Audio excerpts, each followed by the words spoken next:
Today, President Biden also announcing a ban on imports of Russian oil and other energy to his country. The United Kingdom doing the same thing. Here's more from the president. That means Russian oil will no longer be acceptable at U.S. ports, and the American people will deal another powerful blow to Putin's war machine. This is a move that has strong bipartisan support in Congress and, I believe, in the country.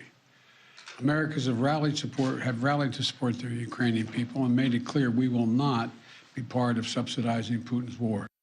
You might not be surprised to know that Russia is now the most sanctioned country as a result of its decision to start a war. Take a look. Russia has more sanctions against it than Iran, Syria, North Korea, Venezuela, Myanmar, Cuba, and more sanctions are coming each and every day, targeting the economy, politicians, billionaires, oligarchs, the elite, and on it goes. But let's get more on the implications of the Americans' decision now to stop Russian energy imports. Richard Madden is in Washington with more. Richard, your sense of what this will mean?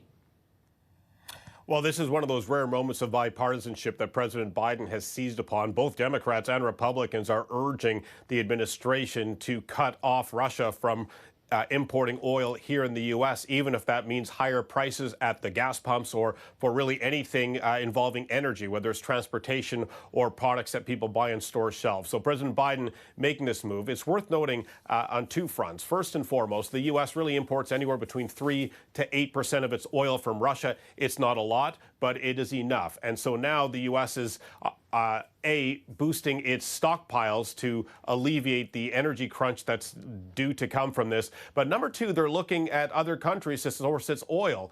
Saudi Arabia, Iran, Venezuela, and that has a lot of Americans, both Republicans and Democrats, up in arms saying, why are you replacing one dictator with another? Many are saying it's time now to look at Canada to boost its oil reserves there. So enter Alberta Premier Jason Kenney, who's leaving Alberta and is at a major conference later today in Houston where he'll try to sell the Alberta oil advantage to the United States. There's a lot of internal politics here. We know that on day one of the Biden administration, they canceled the Keystone Pipeline that would transmit oil from the Alberta oil sands to get refined down to Texas.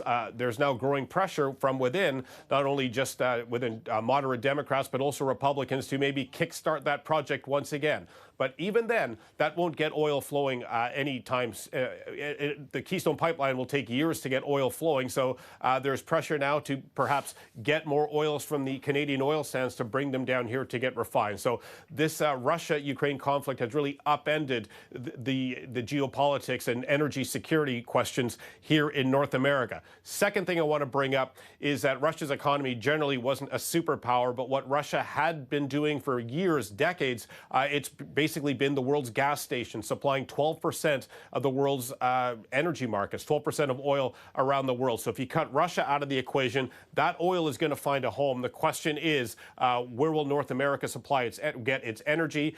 Will it become more energy independent? And of course, the bigger pressure from this are European countries. The UK plans to wean off Russian oil over the next few years, but Europe is more dependent on Russian oil than North America is. Tell me as well, Richard, about the pressure that the Biden administration is under in terms of gas prices. You know, we just see so many questions at these news conferences to the White House about what are they doing to help American drivers as gas prices are soaring.